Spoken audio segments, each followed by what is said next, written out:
Hey everybody, listen up. I got mega huge news. Meat Eater Live is heading back out on the road. That's right. Join me and the crew. Clay Newcomb, Cal, Yanni, Spencer's going to be there. Phil the Engineer's going to be there. Meat Eater Live, headed back out. Now, when you get every ticket, okay, every ticket you buy, you get a signed copy of our new Meat Eater Outdoor Cookbook. This tour is celebrating the release of the book. Buy a ticket, get a signed copy, Meat Eater Outdoor Cookbook, wild game recipes for the grill, smoker, camp stove, and campfire, which I'll point out is a $38 value. Here's where we're going to go. April 23rd, the Mesa Art Center in Mesa, Arizona. April 24, the Balboa Theater in San Diego. April 25, the Grove in Anaheim, California. April 27, the Crest Theater in Sacramento. April 29, the Union in Salt Lake City. April 30, the Egyptian in Boise. May 1, the Wilma Theater in Missoula. May 2, the Bing Crosby Theater in Spokane, Washington. May 4, Revolution Hall in Portland, Oregon. And May 5, the last day of the tour, Pantages Theater in Tacoma, Washington. For tickets and more information, visit the events page at themeateater.com. Hope to see you at the show. Welcome to the Wired to Hunt podcast, your home for deer hunting news, stories, and strategies. And now, your host, Mark Kenyon. Welcome to the Wired to Hunt podcast. I'm your host, Mark Kenyon, and this is episode number 383. And today we're back with another Rut Fresh Radio episode, which means we are hearing from deer hunters all across the country about the latest deer activity, current conditions, and the tactics that are working right now. All right, welcome to the Wired to Hunt podcast, brought to you by Onyx. We're here for Rut Fresh Radio, which is our mini-series getting up-to-date reports from all across the country. And, you know, the name is Rut Fresh. We're here. We finally are going to get to see the rut that is in our name, hopefully. I'm hoping that's what we're going to talk about today, Spencer, some rut-related intel, some rut-related activity reports, because between now and our next episode, Sweet November is going to begin, and that's what we all dream of all year. So here we are. That's right. A lot of the stuff you're going to hear talk about in this week's episode is pre-rut, seeking and chasing, why scrapes are awesome to look at right now, you know, how these mature bucks are going to start making their extended walkabouts, all that stuff that you associate with the end of October, and why, like, data-driven hunters really love this time of year. But we're going to talk about that in our interviews, Mark. Something that I don't touch on with too many of our guests this week, but I would love for you to talk about and go into, you know, like some detail on, is the rutting moon and how that's coming up, and, you know, what certain hunters believe that does to buck movement. Man, this is such a funny topic, Spencer, because I like to keep tabs and pay attention to it a little bit, but I also feel a little bit guilty talking about it too much because I don't want to be misleading. And we've written about it, we've put it out there, but here's the basic gist. The basic gist is that all the research out there shows that the breeding phase for white-tailed deer is primarily triggered by photoperiod, which is the amount of daylight in a 24-hour period, which is consistent by region year after year after year. So basically that means that where I hunt in Michigan, the average peak of breeding, the main time frames that kicks off the rut, that is going to be the same every year. For here, it's around mid-November is when if you imagine the number of deer that are breeding, if you were to map that out and graph it, you'd have a bell curve. You'd have some very small number that are breeding in, you know, October, and then it's going to slowly rise through November, and then somewhere around the 14th or 15th or 16th or somewhere in that ballpark will be the highest number of deer that are getting bred, and then it's going to slowly go down the further back. So, you know, across most parts of the country, that is the case. Give or move that peak, you know, this way or that way a little bit. And that essentially negates any other theories related to the moon, like the rutting moon theory as far as do these things, does the moon somehow impact the timing of the rut? It's categorically not true that these other things impact the timing of the actual breeding phase.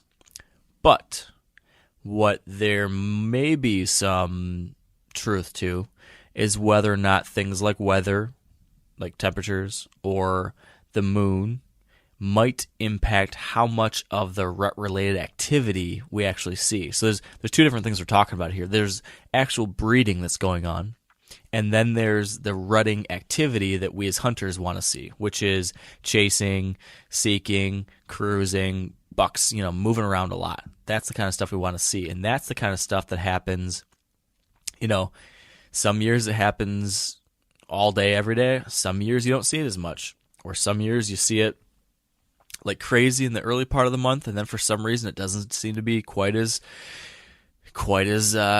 action packed the second week maybe, and you can be stuck wondering like what happened. Why was the rut so awesome this year, or not so good the next year? Why is that the case when supposedly the rut's supposed to be happening at the same time, and it is happening at the same time? There's just a bunch of different factors that can influence what you see. So maybe the moon's one of those things. Maybe temperatures are one of those things. Hunting pressure could be one of those things. And then where you're actually sitting could be a big thing too, which should go without saying. But you can be sitting on one side of a property and see zero rutting activity for 3 days straight. And then you could sit 300 yards away on the other side of a property, and there might be stuff going bananas for 3 days. That's how location-dependent rutting activity can be sometimes. So this is a long-winded way of trying to put a qualifier on what I'm about to tell you, which is there are a series of different theories around the moon and what kind of impact it may have on this rut time period. And so the rutting moon theory, which you brought up, is one that was popularized by Charles Elsheimer and Wayne LaRoche. They published it every year in Deer and Deer Hunting magazine.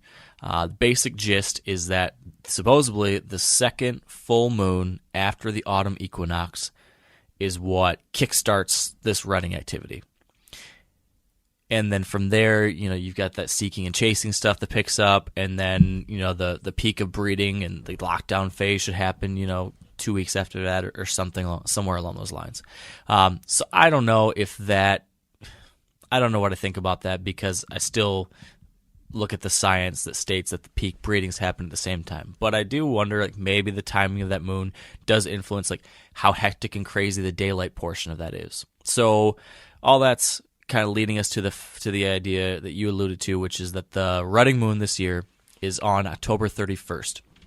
So the theory goes that when the rutting moon lines up with the same time period that we typically think of as good rutting activity, which for most people, if you have a peak breeding date of November 15th, give or take, usually it's those 2 weeks preceding that, give or take, where you see the most chasing, cruising, seeking, yada, yada, yada. So I historically am thinking Halloween to the 14th of November is the best part of the year for me as far as rutting activity.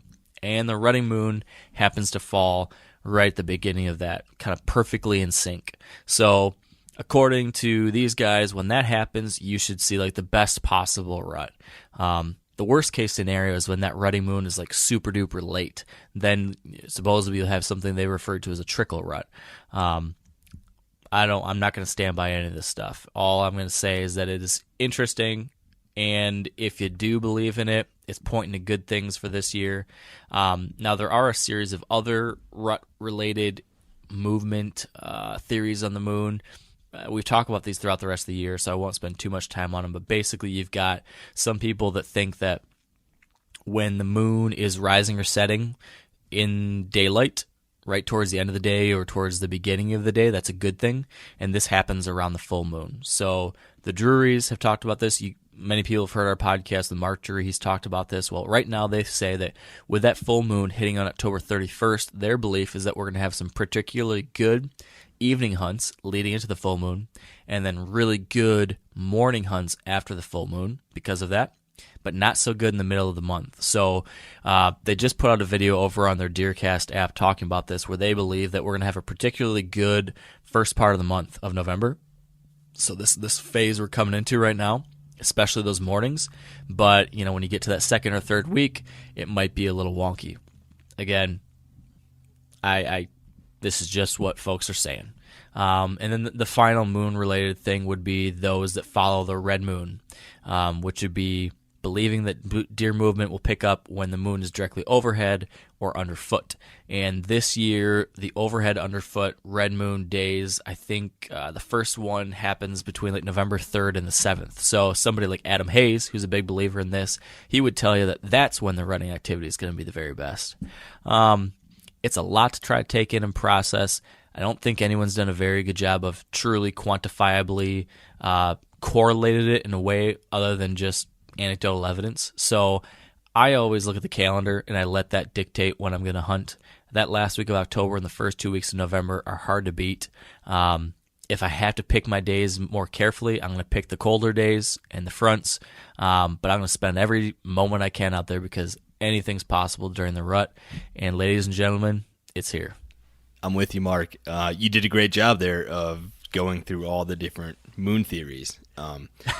And I've always likened my stance on the moon and deer behavior as the same thing of how I think about Bigfoot. I am wildly interested in stories about Bigfoot, and I will eat it up and I will consume any TV show or article or anything about Bigfoot, but I don't believe that he's real. And it's the same thing with the moon and deer behavior.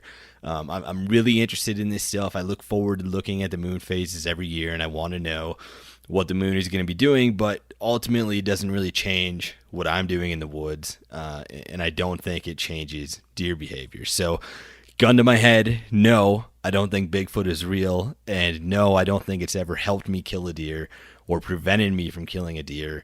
But it's still really fun content to take in and think about. And it's just maybe another piece of the puzzle for deer hunting. And for whatever it's worth, there are a lot of very good, very successful deer hunters that swear by it, and they would tell you and me that we're a couple knuckleheads. So, I mean, take it for whatever it's worth. And if it helps you get out there, more power to you.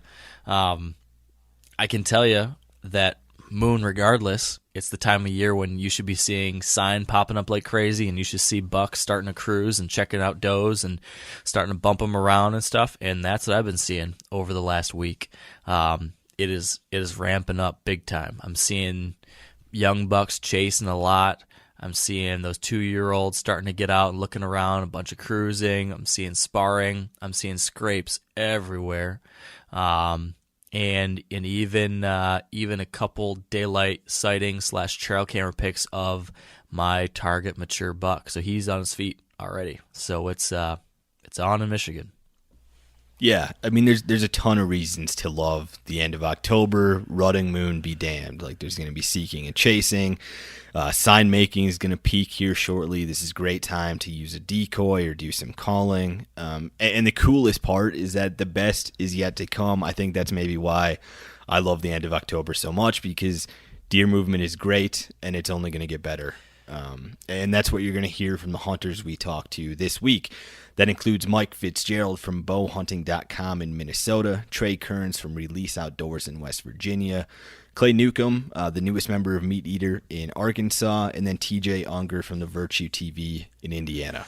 Awesome. Sounds like a good slate. Are you going to be able to get out in here anytime soon, Spencer?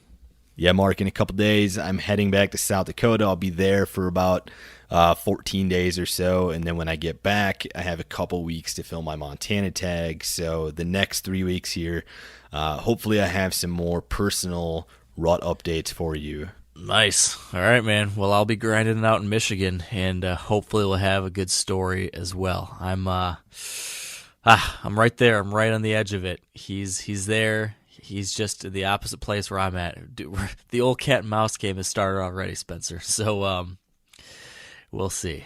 All right, Mark, I think we get to our callers, and I will talk to you in November. Sounds good. All of this week's interviews are presented by Trophy Ridge. Make sure to check out their full lineup of sights featuring their React technology. After only 2 pin adjustments, React technology delivers dead certain accuracy at any distance. I have a Trophy Ridge React Trio sight, and it's perfect for western hunting, whitetail hunting, and everything in between. To see the React Trio and everything else from the React technology line, head over to trophyridge.com. All right, and joining us on the line next is Mike Fitzgerald from Bow Hunt or Die in Minnesota. Now, Mike, in Minnesota, what would you say the buck activity has been lately on a scale of 1 to 10? On a scale of 1 to 10, the last week or so, I would probably give it about a 7. It's been hot some days, cold some other days, but we've definitely had a early start to our winter. We've had snow on the ground up here since the 17th. We're getting another 3 or 4 inches right now, so it looks a lot more like late November than it does late October. But after that first snowfall, about a day or two later, there was a 2-day stretch about the 19th and 20th where all my cameras just lit up. Daytime buck activity. They were out cruising hard then. So it's been good. There's been a couple slow days in between, but we're on that ramp up of when you have time to get in the woods, get in the woods. When you have winter come early in the big woods, how does that change things for food sources as we get into the rut? Well, as we approach the rut, we're generally getting close to transition time up here anyway. But when it comes this early, I'm already seeing doe groups kind of shift where they're at. They're already transitioning to mostly woody browse. The late fall, a lot of times we'll see, especially as the rut approaches, you'll see a lot of deer along the ditches and medians feeding on that grass, and that grass is already buried, and they're already kind of moving away from those and getting into their kind of winter haunts. The nice thing about the snow is you can utilize it to your advantage, and you know where they've been and how far or how long ago they were there. So it's a good tool to have, even though it's kind of seems harsh that it's happening already. Are you seeing a lot of sign making right now in northern Minnesota? I've been seeing a few rubs here and there. Scrape activity for me has been really low this year. That could very well just be my little pocket, but I haven't found much evidence of fresh scraping so far. And with the snow cover again, I'm not entirely sure if that has a big impact on how much scraping they'll do. But I don't, once the snow hits the ground, I rarely find scrapes in our area here. When you're hunting the big woods, will you do any calling or decoying like hunters in the Midwest, or is that not a tactic that you use? It's certainly a tactic you can use. I tend to be a little cautious about it. The calling in particular, I don't like to blind call a whole lot. When the rut really gets going and they're most receptive to rattling, I'll do that sometimes. But when it comes to grunting and bleating, most of the time I'm only doing that if I lay my eyes on deer and I'm trying to get them to change their path. It's just up here, I could have deer 30 yards from me and not really know they're there until they step out into my shooting lanes. And so I don't like to surprise anything that I know or don't know may be looking at me. So I tend to lay off of calling unless I have the deer in my sights. But I've had a few bucks responding already to some light grunting. So it's definitely a tactic I use, but I don't go in guns blazing, that's for sure. You mentioned that your trail cameras have been lighting up lately. Where do you place a lot of your trail cameras during pre-rut? A lot of the time, my favorite spot to have them are on ridge tops, either between or near doe bedding areas. So if I find thick cover that has a nice ridge run going along it, that's where a lot of my cameras are these days. And that's certainly one of my favorite cameras is in a spot just like that, and that's the one that really lit up over a 2 or 3 day chunk earlier in the week. And I'm planning on hunting that in the next day or two too, because I'm seeing some similar conditions coming up weather-wise. Going forward then in this next week or so, what do you think that buck activity is going to be on a scale of 1 to 10 in Minnesota? In northern Minnesota here, I definitely think we're on the rise here. So I think an 8 or 9 in this next week. I think once this front comes through, the next couple of days will be golden. And then as we get through the Halloween weekend, we're just getting closer and closer to the main part of the rut. And it's hard to convince me that it's not a good idea to be in the woods at any point from this coming week on. All right, Mike, well, good luck and stay warm. Thanks for joining me. Thanks, Spencer. Have a good one. All right, and joining us on the line next is Trey Kearns in West Virginia from Release Outdoors. Now, Trey, in West Virginia, what would you say the buck activity has been lately on a scale of 1 to 10? I'd say it's been a 4, mainly just because of the abnormal warm weather we've had in October. It's been, rather warm, and I just feel like those deer haven't really been on their feet in the daylight hours, so it's been pretty minimal. When do you expect to start seeing some mature bucks moving in daylight then in West Virginia? I feel like this weekend and next week are really going to start transitioning. Really have been seeing some activity on the cell cameras as far as deer starting to get closer to that daylight moving. But I feel like this week and next week it's really going to start picking up. Are you seeing a lot of sign making right now? Yeah, things were getting pretty slow through the first half of October, but the later half have definitely picked up. And I feel like scrapes are really starting to get opened up. And this week, I've seen a lot of activity over the last week and this week over the course of my cell camera activity on those scrapes. So, yeah, they're really starting to pick up the movement. You mentioned that your cell cameras are on scrapes right now. Is that where you place most of your trail cameras during pre-rut? Yeah, that's where I try to focus, Spencer. I just feel like, that's my bread and butter towards the later half of October, and having those cameras on those scrapes, it really allows me to see what deer are in the area and then what deer are also moving in. So it kind of gives me a good pinpoint in what I'm working towards these, next couple weeks. So I call that really good period of time. Are calling or decoying things that you'll use in West Virginia, and what do those setups look like when you're doing that? So not a whole lot of decoying, but as far as like calling and sequencing, I've been doing a lot of that. And then rattling is a big thing. I've seen a lot of progress and through rattling the last couple of years and doing that. So, but I haven't really had the opportunity to do any decoys, and I don't think I really have or will in West Virginia, just based on the topography and how things lie. We don't have a whole lot of ag, so really focusing on just vocals and communicating in that aspect really helps us out. With a lack of ag, what food sources are you then focused on? So we've had a really good production of acorn mass this year, really trying to focus on white oaks and red oaks. And then also we try to establish some smaller plots, and, people will call those kill plots or whatever, but we just try to establish a late season food source through the later half of the year. And then right now we're really still focusing on acorn, just because the mass production we had this year was so large that we're trying to just focus on that. And then over these next couple of weeks, we'll kind of transition into trying to get on that downwind side of those bedding areas as well. Do you notice a shift in bedding at all, whether that's from bucks or does, in West Virginia as we approach November? I don't see a huge transition on where they're changing their bedding areas. I feel like, as a mature deer gets older, its core area really shrinks down. So I think those deer are still bedding in the same area, but you'll get them hopefully on their feet in daylight hours if you're, in the right spot, and just try to hunt that wind and stay on the downwind side, because that's what those big bucks are going to do. They're going to try to transition on the downwind side of that bedding area and check for that hot doe. So that's kind of where we try to put ourselves in this time of the year.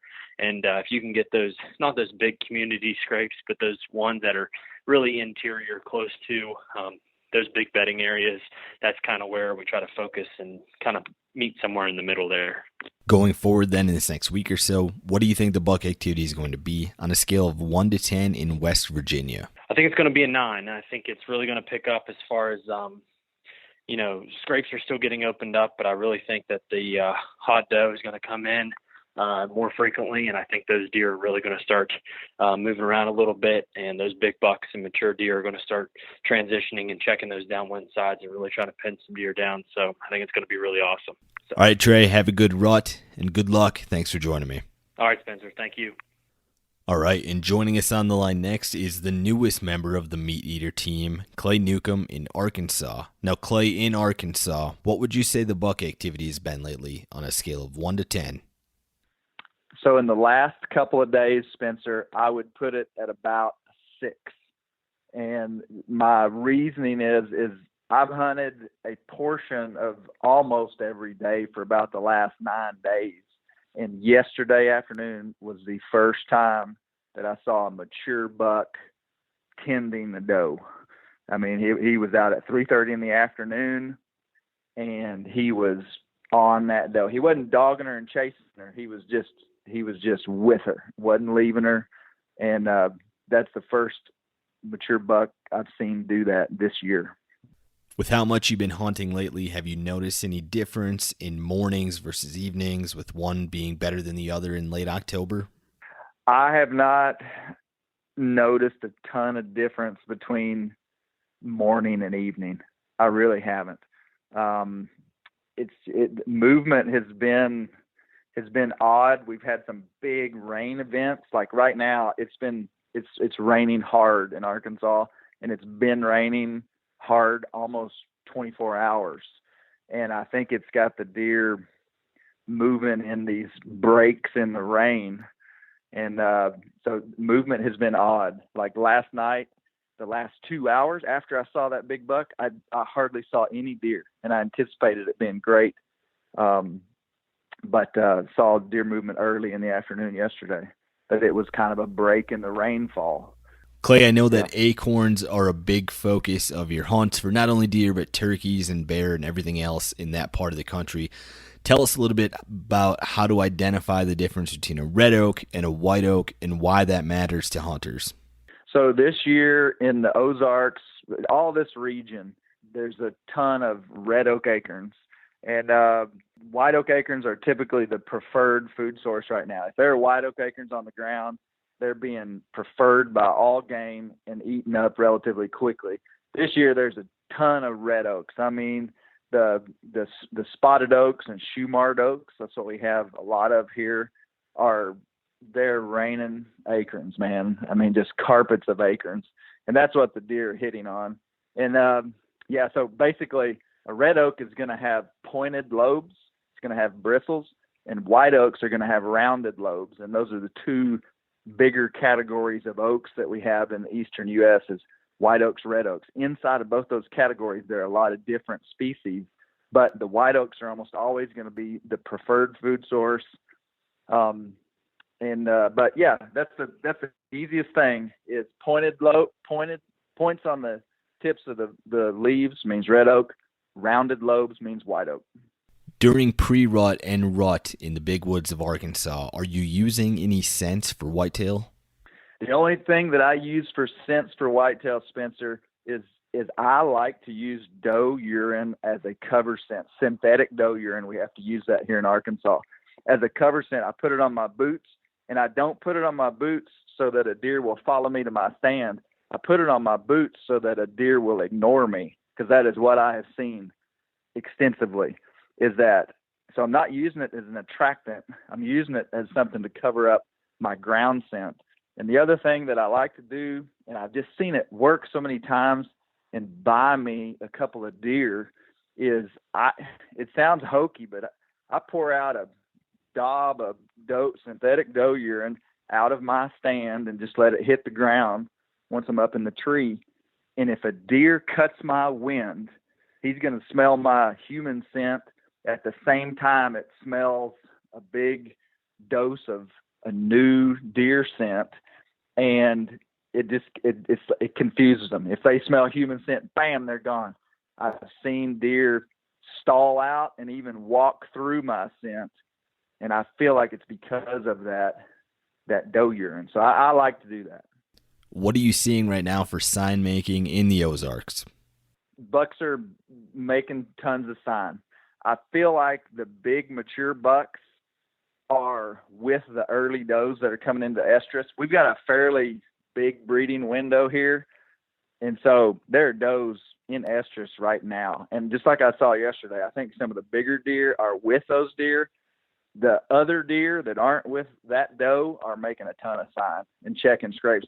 I checked a camera over a scrape 2 days ago, and it had 3 different bucks to it in 24 hours. And the prior 24 hours to that, or the prior probably 72 hours to that, there had only been 1 or 2 bucks to it. So that was the 25th of October. Notable increase in scraping activity, primarily with the younger bucks, but they are making a lot of sign right now. Going forward then in this next week or so, What do you think that buck activity is going to be on a scale of 1 to 10 in Arkansas?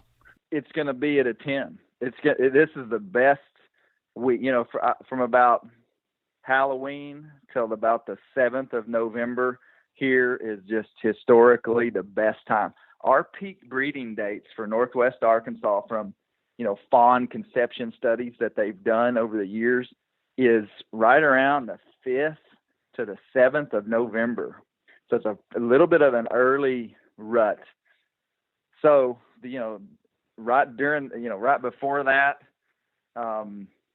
we can have some great rut activity. So this week we're having good weather. It's not going to be super cold, but it's not going to be overwhelmingly warm. Highs in the 50s, dipping down into the 40s at night.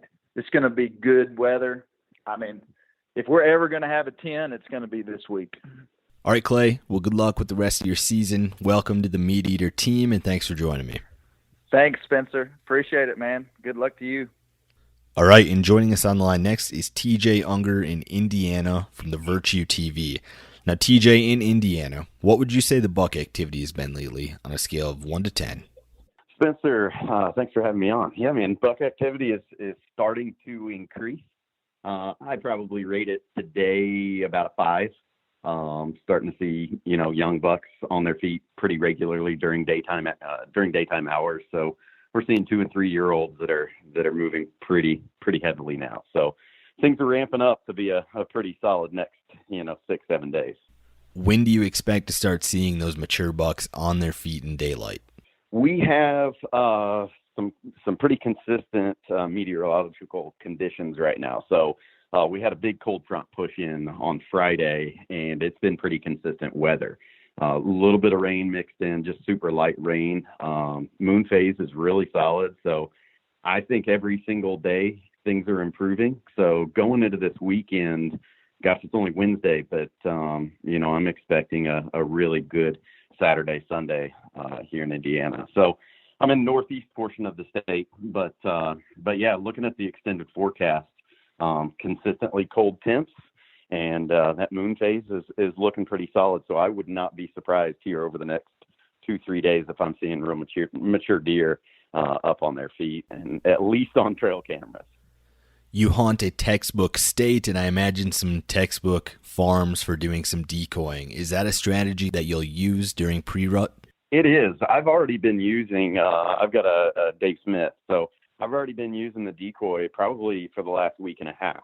We're really not looking to kill does, so, sometimes you get a little bit of weird interaction with does, but have already had some good interaction with young bucks. So I think it was a week ago, had an encounter with 2.5-year-old, and then followed by a 3.5-year-old come out in the field and just kind of bow up to him, get a little bit aggressive. But, I'm still planning on, actually, I'm cleaning up and packing up right now, planning to head to the stand, and I'm taking the decoy with me. So now is the time in my book.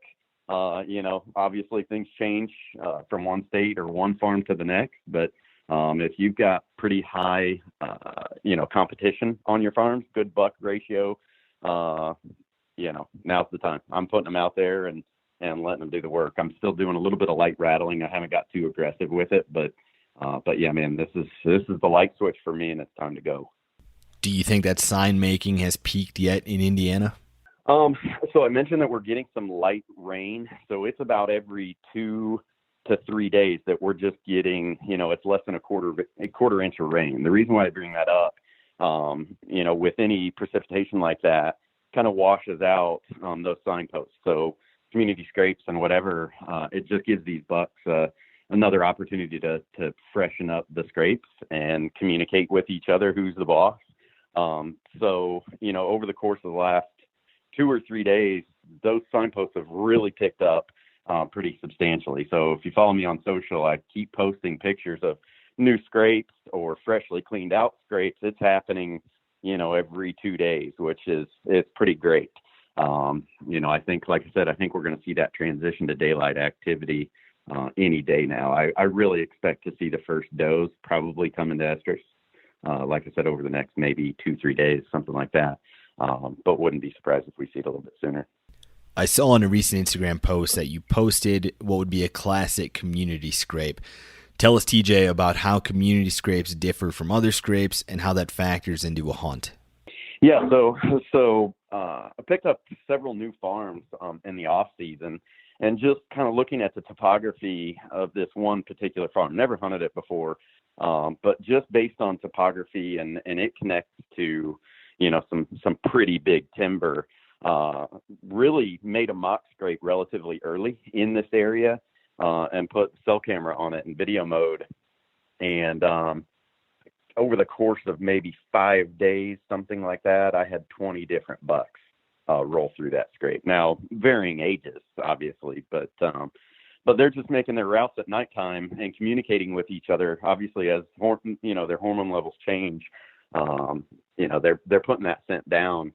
And in my opinion, a little bit early, they're telling each other they'll be back and kind of marking their own territory and figuring out these main routes. But because so many deer travel through that section, it's just an excellent way for everybody to keep tabs on each other. I mean, does are still hitting them, does still check them a little bit, but as testosterone levels continue to peak, there's a lot of bucks hitting these community scrapes. So I actually transitioned from food sources and travel routes and that sort of thing over to scrapes a little bit early this year. Historically, I felt like I was always late. I would find a scrape, pop a camera on it, and, I would only get a day or so where it was good activity. So this year I popped them up a little bit early on scrapes. It was a little slow to begin with, but we hit them right this year. And just about every one of those big community scrapes that we've got them on are very, very, very, very active. So it's great to see. It's exciting. Just need to get these big rascals in daylight. Last year, harvest in the Midwest was way behind, and it made for a difficult rut. What's the status of harvest in Indiana this year? So harvest has actually been pretty early this year. We had all of our surrounding neighbors and the farms that we're on, they are cleared of crops already. So that was happening, the first part of October when farmers were really hitting the fields. I remember years past hunting in mid-November and still seeing standing corn, which makes it really difficult. Those bucks can pull those does out in the standing corn and really just live out there. So, it reduces habitat for these guys. And it's been great. Like I said, it's pushed these animals into the timber. So far as sign and that sort of thing, I'm seeing a lot more sign in the woods than I am outside of the woods. So right when that corn comes off, I think that deer have more tendency to feed, right with that fresh corn, and then they kind of wing back to their typical patterns. But we also have just an absolute banner year for acorns.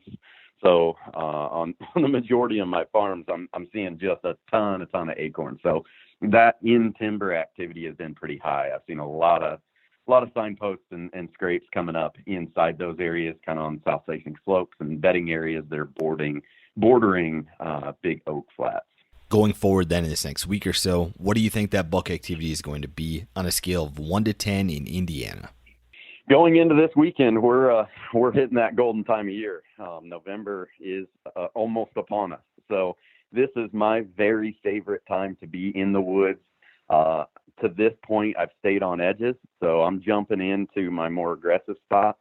I expect it. I'm not going to call it a 10, but I would expect to see it somewhere around 7 to 8. I expect to see some good deer on their feet in daylight hours, and starting to seek out some first does coming into estrus cycle. All right, TJ, I like your optimism. Good luck with the rest of your season, and thanks for joining me. Really appreciate it, brother. You have good luck too, and stay safe. And that concludes this week's episode of Rut Fresh Radio. Thanks to Mike, Clay, Trey, and TJ for joining me, and thank you guys for listening. As always, make sure you're following Wired to Hunt on Facebook and Instagram, and following me, Spencer Newharth, on Facebook and Instagram as well. The next time I talk to you guys, it is going to be November, and I'm so excited for the 11th month of the year. Until then, stay wired to hunt. Hey everybody, listen up. I got mega huge news. Meat Eater Live is heading back out on the road. That's right. Join me and the crew. Clay Newcomb, Cal, Yanni, Spencer's going to be there. Phil the engineer's going to be there. Meat Eater Live headed back out. Now, when you get every ticket, okay, Every ticket you buy, you get a signed copy of our new Meat Eater Outdoor Cookbook. This tour is celebrating the release of the book. Buy a ticket, get a signed copy, Meat Eater Outdoor Cookbook, wild game recipes for the grill, smoker, camp stove, and campfire, which I'll point out is a $38 value. Here's where we're going to go. April 23rd, the Mesa Arts Center in Mesa, Arizona. April 24, the Balboa Theater in San Diego. April 25, the Grove in Anaheim, California. April 27, the Crest Theater in Sacramento. April 29, the Union in Salt Lake City. April 30, the Egyptian in Boise. May 1, the Wilma Theater in Missoula. May 2, the Bing Crosby Theater in Spokane, Washington. May 4, Revolution Hall in Portland, Oregon. And May 5, the last day of the tour, Pantages Theater in Tacoma, Washington. For tickets and more information, visit the events page at themeateater.com. Hope to see you at the show.